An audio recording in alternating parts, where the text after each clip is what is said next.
ulam reveal, at dahil Friday na naman, matik Normongo Friday na yan. Be sure to watch the full video ha. So yan, step 1, pakuluan ng munggo hanggang lumambot. Next, magprito tayo ng konting strips ng pork. Take note, hindi natin kailangan ng maraming pork sa recipe na to. After nilang maging brown, set aside mo lang sila. Next step, maggisa tayo ng bawang, ng sibuyas, and then followed by kamatis, of course, and then half ng ating pork strips. At kung may makita kang shrimps or tinapa, kering-keri yan. And now, for our secret weapon, ang Knorr pork cubes. Did you know na ang bawat Knorr pork cube ay may sarap na katumbas ng 1 kilong pork?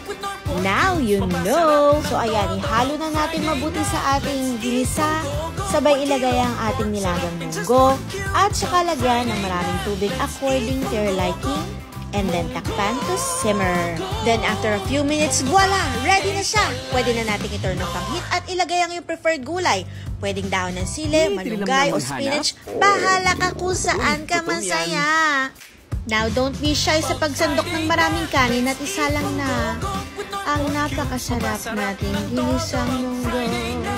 Says it's Friday, I love Mango Fridays. So always remember ha, para sa masarap na ginisang munggo, use Knorr pork cubes. Happy Knorr Mango Friday!